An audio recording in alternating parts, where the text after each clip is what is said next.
Hai, kembali lagi dengan saya Ahmad Fahmi Rizal.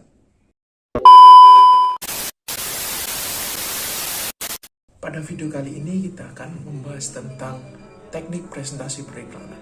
Nah, apa saja sih teknik ataupun tips-tips ketika kita berpresentasi? Yang pertama adalah tatap mata lawan bicara. Ketika kita berbicara di depan umum, usahakan untuk selalu menatap audiens. Jangan sampai ketika kita berbicara di depan umum kita malah pandangan mata kita malah mengarah pada langit-langit atau hal-hal yang tidak jelas. Yang kedua adalah ciptakan kesan pertama. Kesan pertama merupakan hal yang sangat penting. Itu nantinya akan mempengaruhi respon audiens selanjutnya kepada kita.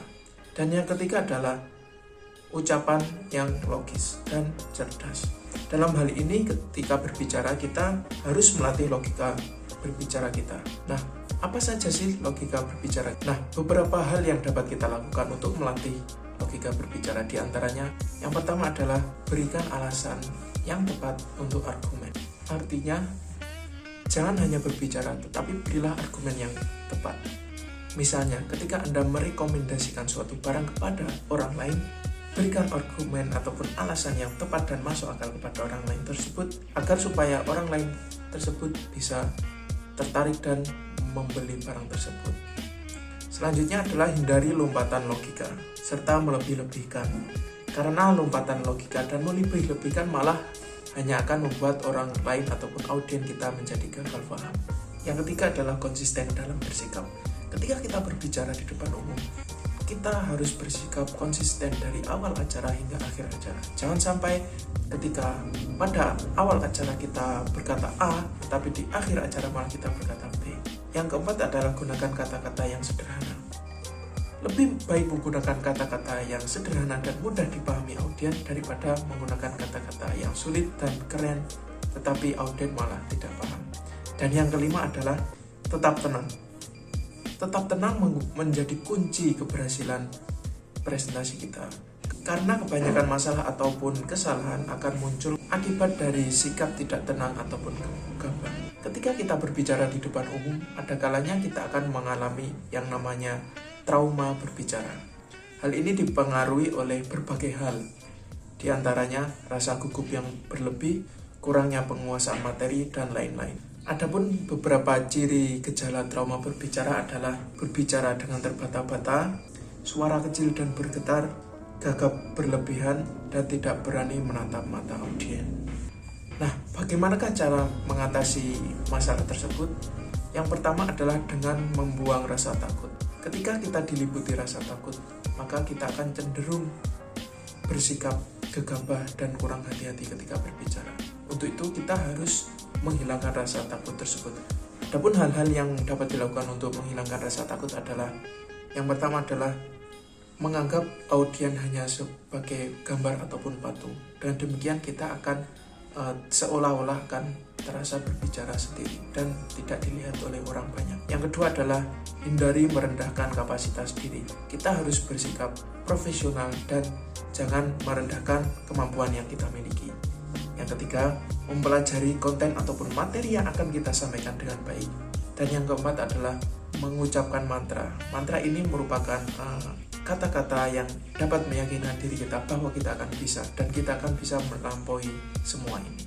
Selanjutnya adalah menggunakan unsur nonverbal. Nah, apa itu unsur nonverbal? Unsur nonverbal merupakan bahasa tubuh yang kita gunakan untuk membantu dalam proses pertukaran pikiran dan gagasan, di mana pesan yang disampaikan dapat berupa isyarat bahasa tubuh, nada dan suara, dan lain sebagainya. Beberapa unsur nonverbal yang dapat diperhatikan ketika berbicara adalah sebagai berikut. Yang pertama adalah berpenampilan yang baik. Penampilan yang baik akan sangat mempengaruhi kesan pertama orang lain. Untuk itu, ketika kita berbicara di depan umum ataupun berbicara dengan orang lain, kita harus memperhatikan penampilan yang baik. Di antaranya, gaya rambut, cara berpakaian, style atau gaya Anda, dan lain-lain. Yang kedua adalah selalu tersenyum. Kita akan selalu tertarik dengan orang yang selalu berwajah ceria dan selalu tersenyum. Dan sebaliknya, kita juga akan selalu menjauhi dari orang-orang yang selalu berwajah gelisah dan gelap. Untuk itu, biasakanlah diri untuk selalu tersenyum. Selanjutnya adalah tatapan mata yang stabil. Ketika kita berbicara, kita juga harus menjaga pandangan mata kita. Jangan sampai ketika kita berbicara dengan audiens, mata kita malah menatap ke hal-hal yang tidak jelas seperti langit-langit, seperti ke pintu, dan lain-lain. Tapi jagalah tatapan kita kepada audiens. Dan yang terakhir adalah gestur yang tepat. Gestur ini harus dilakukan dengan tepat. Jangan sampai gestur menjadi berlebihan dan malah membuat tidak enak untuk dilihat. Nah, itu tadi beberapa tips yang dapat dilakukan ketika kita hendak berbicara di depan umum ataupun berbicara dengan seseorang. Selanjutnya kita akan membahas tentang teknik bertanya. Dalam sebuah presentasi, selain berbicara, tentunya kita akan menjumpai beragam pertanyaan. Nah, bagaimana sih cara kita bertanya yang baik dan benar itu? Perlu diketahui, pertanyaan merupakan suatu bentuk ketertarikan audiens kepada topik yang kita sampaikan. Selain itu, pertanyaan menjadi suatu hal yang harus terpenuhi dalam sebuah komunikasi. Adapun dua hal yang lain yaitu praise atau pujian dan reaksi. Kita akan jelaskan satu persatu. Yang pertama, pertanyaan. Pertanyaan merupakan bentuk ketertarikan kepada lawan bicara. Oleh karena itu, pertanyaan juga bisa dipandang sebagai unsur utama dalam komunikasi. Komunikasi tidak akan terwujud ketika tidak ada ketertarikan satu sama lain antara komunikan dan komunikator. Pertanyaan-pertanyaan ini dapat dimulai dari hal-hal yang paling sederhana, seperti siapa namamu, di mana kamu tinggal, dan lain sebagainya. Tapi yang terpenting adalah tetap sesuai dengan konteks pembicaraan. Selanjutnya adalah pujian. Pujian merupakan efek instan dan kuat terhadap manusia. Salah satu cara untuk melakukan pujian adalah dengan cara menyebutkan kelebihan-kelebihan dari lawan bicara. Dan yang ketiga adalah reaksi. Reaksi merupakan respon ataupun umpan balik yang diberikan oleh audiens kepada komunikan. Reaksi ini muncul jika kita mendengarkan pembicara dengan baik. Sebaliknya, kita juga harus menyampaikan reaksi kepada pembicara dengan cara yang baik dan benar. Perlu diketahui, untuk menjadi pembicara yang hebat, kita harus menjadi pendengar yang hebat pula. Untuk itu, kita harus memperhatikan rumus 1, 2, dan 3, yaitu ketika kita sekali berbicara, kita harus 2 kali mendengar dan 3 kali memberikan respon. Dengan rumus ini pula, kita akan dapat membangun komunikasi yang antusias dan berlanjut.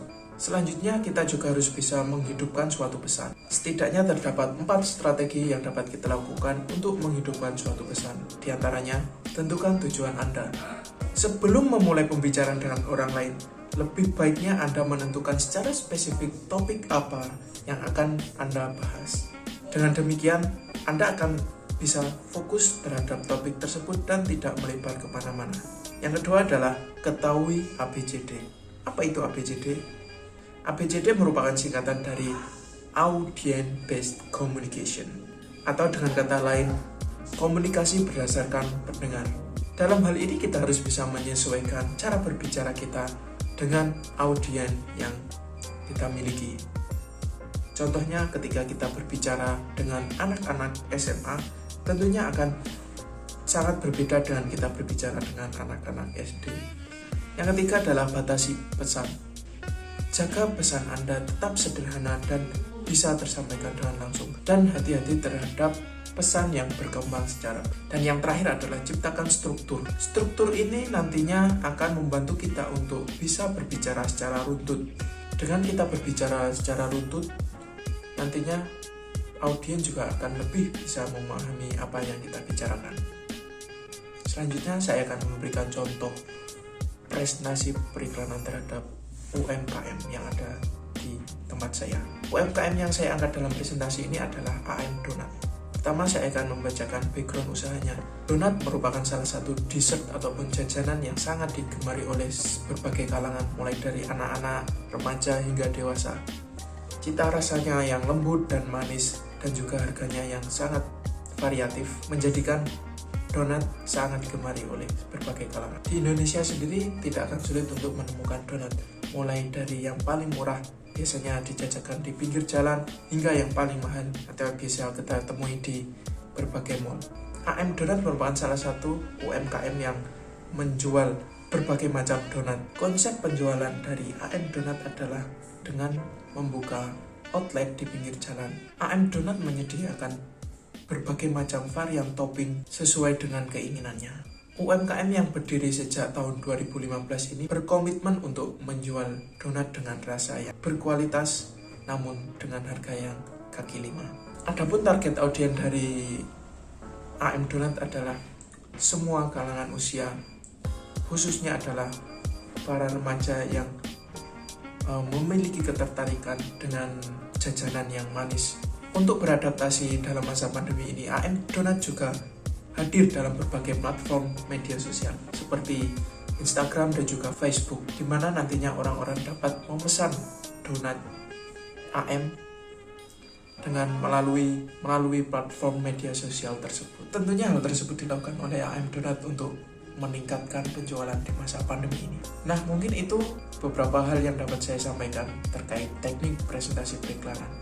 Bila ada kesalahan kata, saya mohon maaf dan terima kasih telah menonton.